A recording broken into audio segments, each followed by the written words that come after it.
veremos que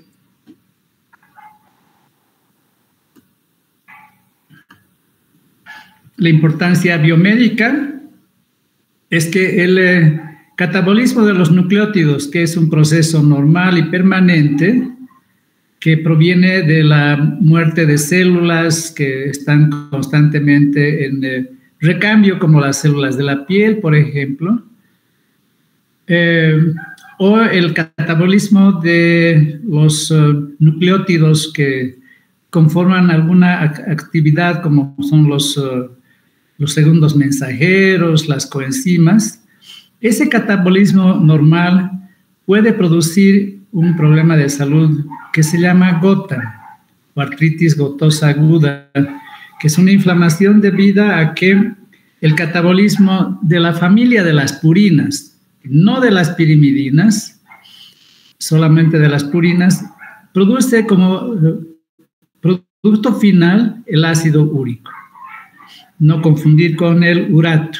El ácido úrico, entonces, es una sustancia que tiene escasa capacidad para mezclarse, no es muy soluble, por lo que en exceso puede precipitar y producir procesos inflamatorios en articulaciones. El otro problema al cual puede conducir el ácido úrico es la litiasis renal. Cuando aumenta de una forma importante el ácido úrico, no solamente entonces inflama articulaciones, sino que puede concentrarse a nivel renal, precipitar y formar entonces cálculos por ácido úrico, que no son los más frecuentes para nuestro conocimiento, son los más raros. Los más frecuentes son los cálculos de oxalato de calcio. Y la otra importancia es de que existe una gran cantidad de fármacos que son sustancias parecidas a nucleótidos o nucleócidos y que se utilizan para tratar varias enfermedades de origen viral o neoplasias, como veremos más adelante en este mismo capítulo. Aquí tenemos una imagen a la izquierda de las 5 bases nitrogenadas, las purinas y las pirimidinas abajo. Las purinas como la adenina y la guanina, y las pirimidinas, la citosina, timina y uracilo. En azul están los nitrógenos, conformando estos dos núcleos, dos áreas. Y aquí en el caso de la guanina también tenemos 1, 2, 3, 4. En el caso de las pirimidinas la cantidad es menor, por supuesto, porque solamente están conformadas por un anillo y no por 2 anillos como las purinas. La imagen de la derecha es solo para ver por qué decimos derivados de la purina y de la pirimidina, porque la purina tiene esta estructura y de ahí derivan entonces la adenina y la guanina. Y la pirimidina tiene esta otra estructura y de ahí derivan las otras 3 bases nitrogenadas. Pero no son solamente estas 5 bases nitrogenadas que forman la vida, sino tenemos en nuestro medio, tanto como parte de nuestra alimentación como por parte de fármacos, sustancias llamadas las purinas metiladas, que tienen 2 o 3 grupos metilo, como por ejemplo la cafeína acá. Un grupo metilo, 2, 3 grupos metilo, es una trimetilsantina, y que en el café, donde se encuentra la cafeína, tenemos otras 2 purinas metiladas, que son la teobromina, en una menor proporción que la cafeína, o que la paracentina, digamos, y la teofilina. Estas sustancias, estas 2 últimas, teobromina y teofilina, también están presentes como la parte más importante en el té y en la teobromina en el chocolate y la teofilina en el té. Aquí a la derecha tenemos una imagen de la trimetilsantina, que es la cafeína. Esta sustancia forma parte de nuestra alimentación, pero también forma parte de fármacos. La cafeína es un estimulante del sistema nervioso central incide no solamente en la tensión, en el insomnio, en el nerviosismo por el consumo excesivo, sino también permite o facilita o induce mejor la diuresis, porque aumenta entonces la filtración renal. El mecanismo de acción es que antagoniza a una adenosina, eso es a nivel central, en el sistema nervioso central.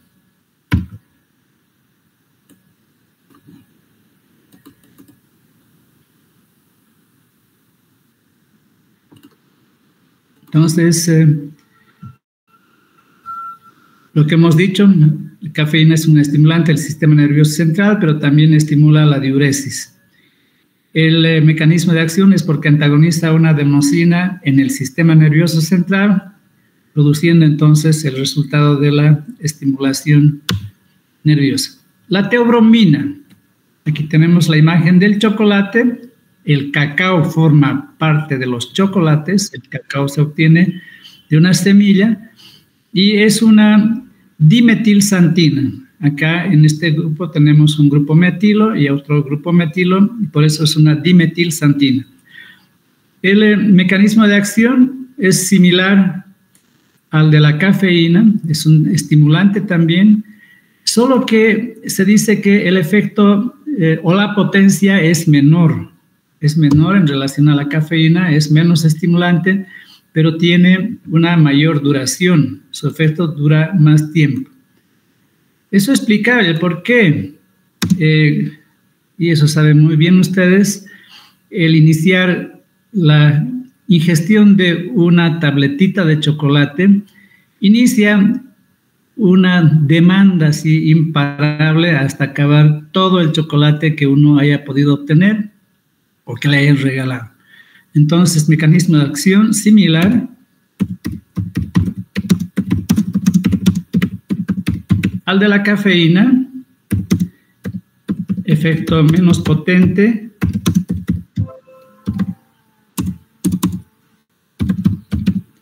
y más duradero.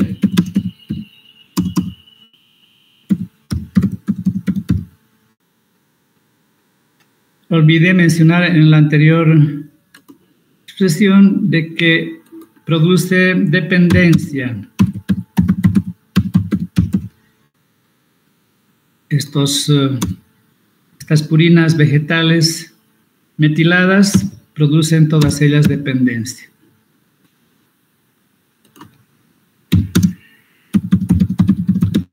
La dependencia es variable, en algunas personas es muy intensa y en otras menos intensa.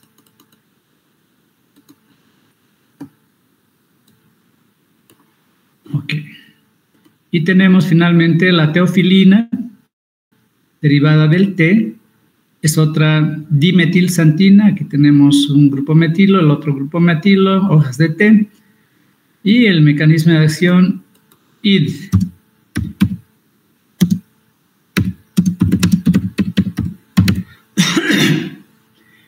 La potencia es menor, es similar a la de la teobromina, y la duración es menor también.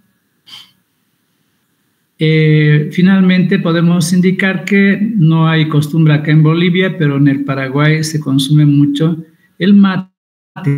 El mate también tiene la composición similar a la cafeína, teofilina o teobromina. Por eso hay gente adicta al mate que consume durante todo el día. ¿Cuáles son las funciones de estas bases nitrogenadas? La primera, la conocemos muy bien, es formar parte de las cadenas de ARN, la cadena simple de ARN o la doble cadena de ADN.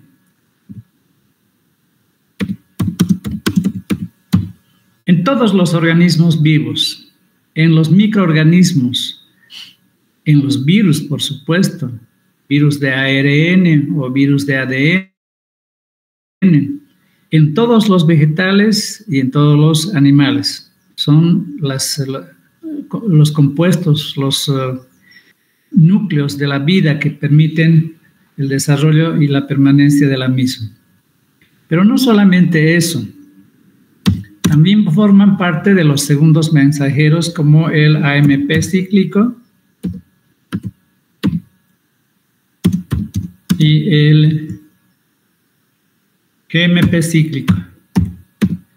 Ambos son segundos mensajeros, a ambos los hemos conocido. Al primero, principalmente en procesos catabólicos del glucógeno, a través de la hormona glucagón que desencadena una cascada que tiene como intermediario al segundo mensajero AMP cíclico antes de llegar a la lisis del glucógeno hepático y muscular.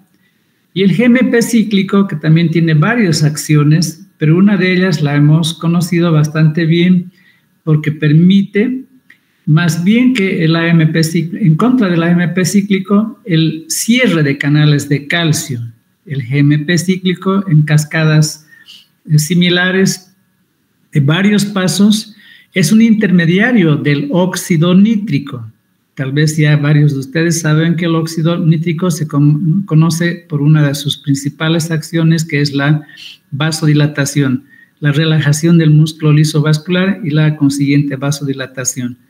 Pero lo hace, el óxido nítrico hace este efecto a través del GMP cíclico, que es un segundo mensajero, que lo que induce es el cierre de los canales de calcio en el músculo liso vascular, no permitiendo entonces la entrada de calcio y haciendo que ese vaso se relaje.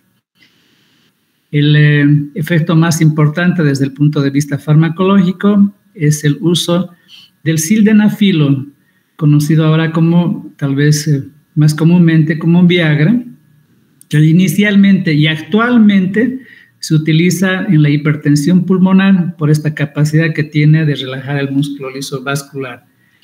Pero descubrimientos accidentales hace ya bastantes años han descubierto que también es un importante fármaco para la disfunción eréctil porque permite que relaje el músculo liso de los cuerpos cavernosos, permitiendo entonces que se llenen de sangre y puedan tratar de esta manera la disfunción eréctil.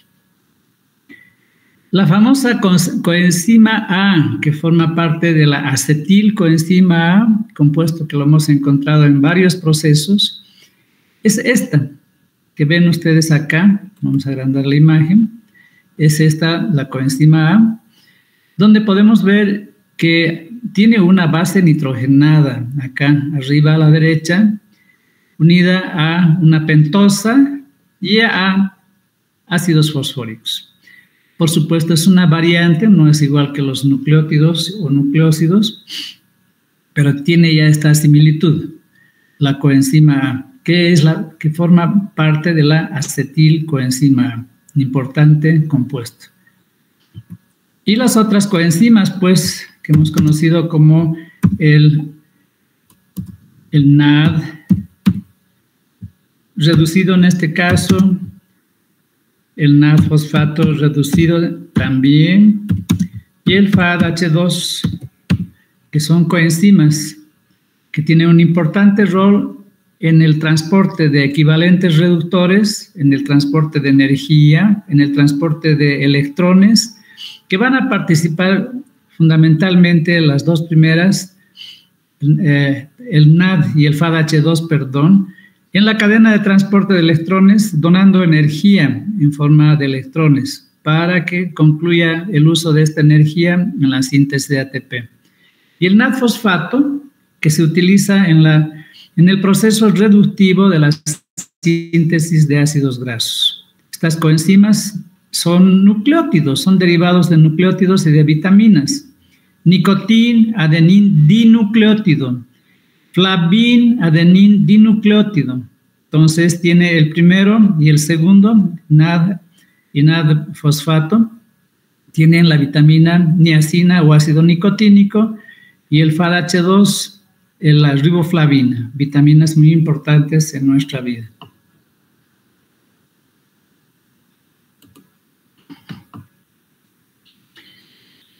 Por supuesto que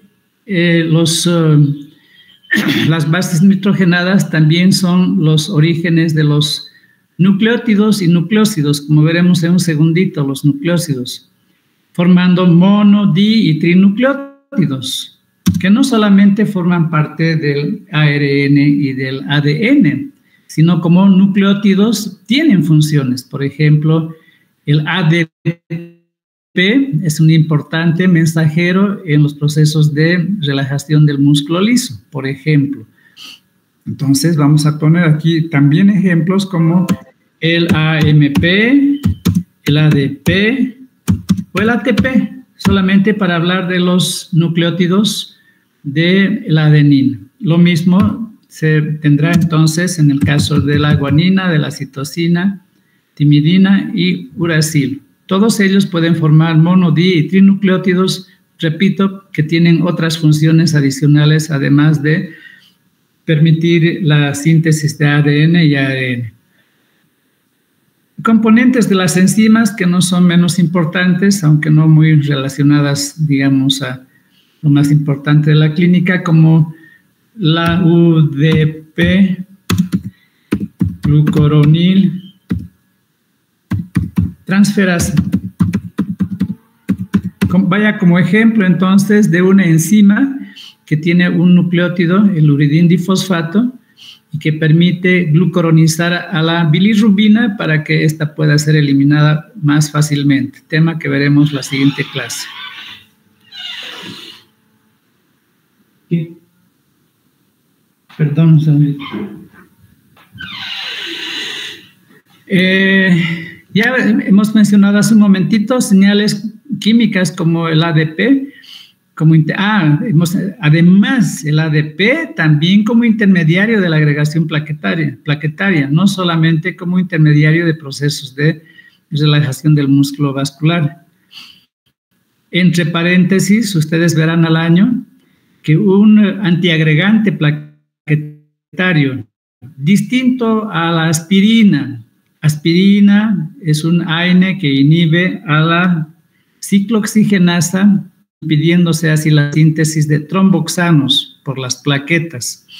Actualmente se utiliza muchísimo en todo el planeta para prevenir problemas cardiovasculares, pero ahora se ha mejorado la eficacia de este intento de inhibir la agregación plaquetaria, que es el inicio de la coagulación sanguínea, con otros fármacos como el clopidogrel, que impide que el ADP funcione en la agregación plaquetaria. Entonces, el clopidogrel también se añade a la aspirina como antiagregante con el fin de inhibir al receptor de ADP.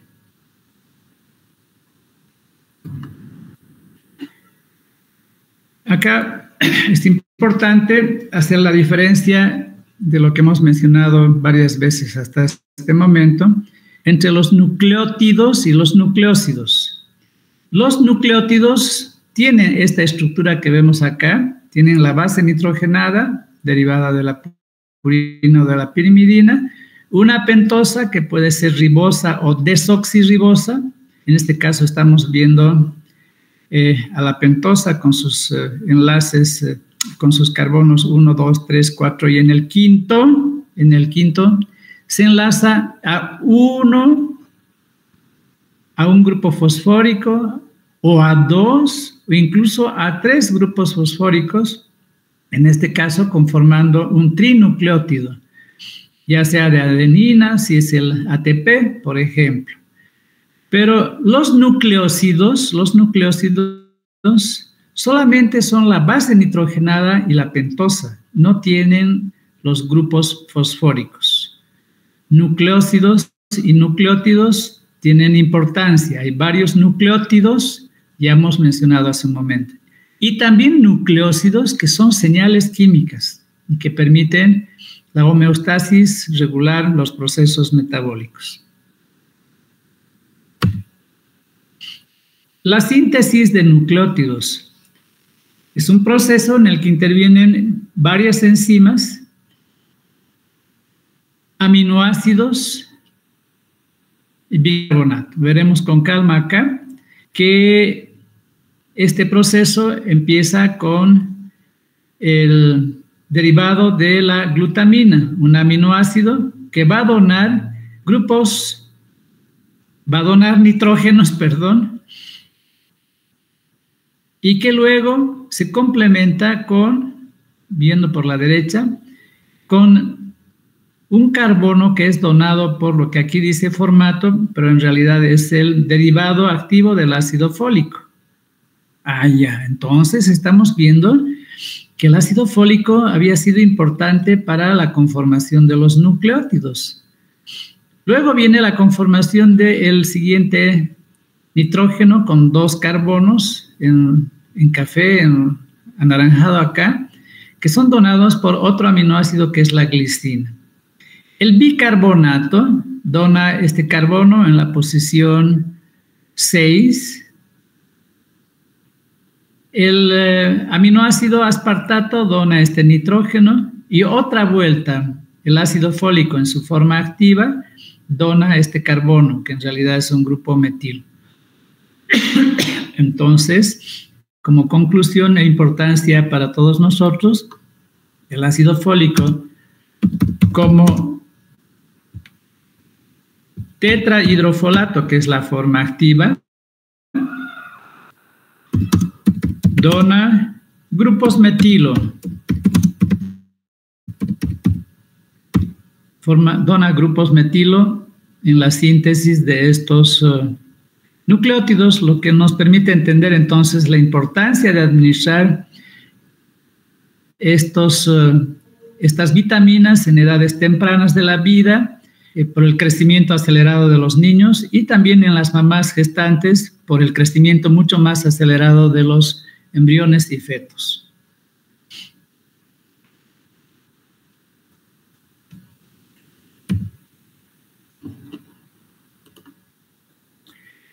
Para ver la importancia de esta vitamina, vamos a ver ahora cómo estos influyen en varios compuestos. Uno de ellos es un antibacteriano y después antineoplásicos, enfermedades autoinmunes y antivirales.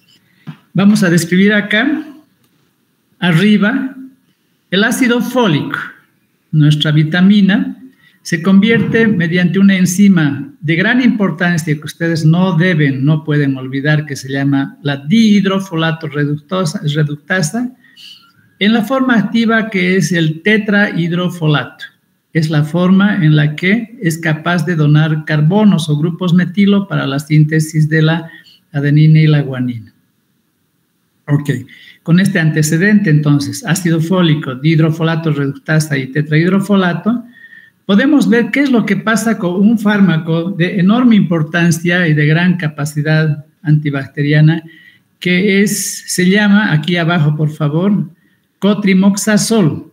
El cotrimoxazol, cuyo nombre comercial más antiguo es el Bactrim, está conformado por 2 sustancias, el sulfametoxazol y el trimetoprim.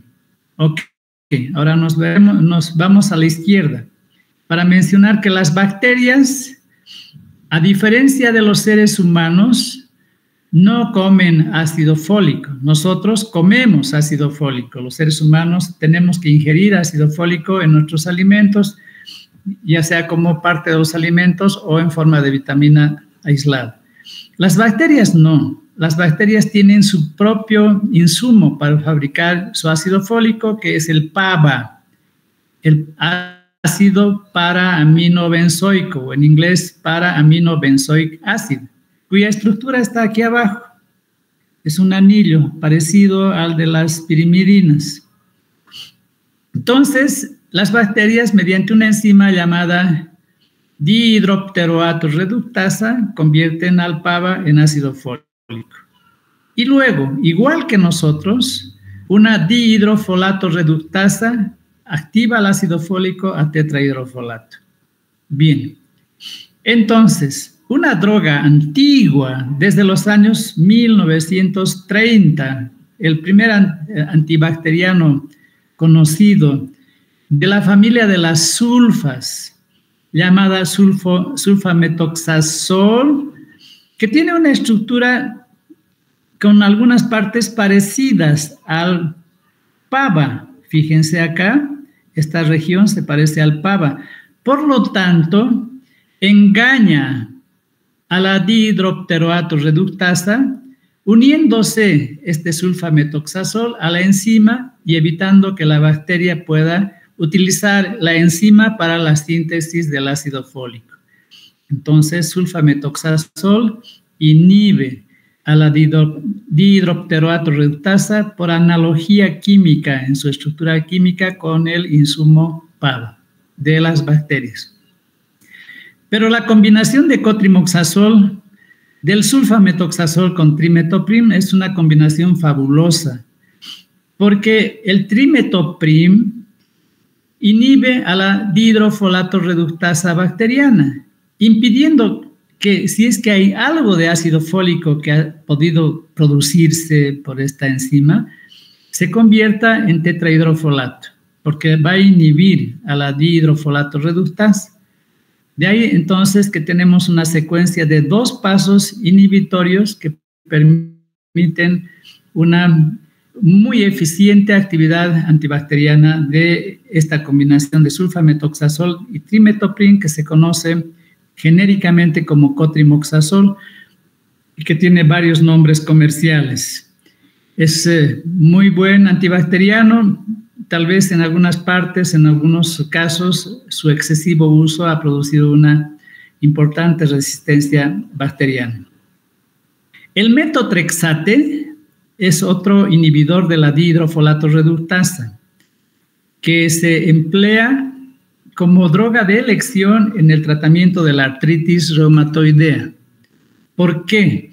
La artritis reumatoidea es un problema autoinmune, en el que el sistema inmunológico se equivoca y empieza a atacar articulaciones y otros tejidos del organismo, produciendo inflamación. En esta inflamación tienen que ver el conjunto de los leucocitos inflamando. Entonces, como los leucocitos tienen una muy elevada velocidad de síntesis y de producción, el uso del metotrexate, al impedir la formación de tetrahidrofolato, está impidiendo que se sinteticen que se sinteticen bases nitrogenadas. Y con esta interferencia se evita que se duplique el ADN y se disminuya la síntesis en general de los leucocitos. Entonces, esto ayuda a que los procesos inflamatorios en la artritis reumatoidea sean menores. Por supuesto, se estarán dando cuenta que tiene efectos secundarios porque no solamente impide la duplicación de las células leucocitarias, sino también de otras. Y también, no solamente de otras, sino que disminuye la respuesta inmunológica. Así es la medicina, muchachos.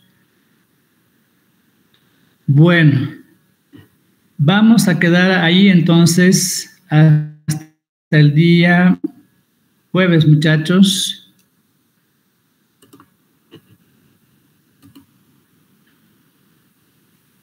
Hasta luego, chao. Hasta luego, doctor, gracias. Hasta luego, doctor. Hasta luego, doctor.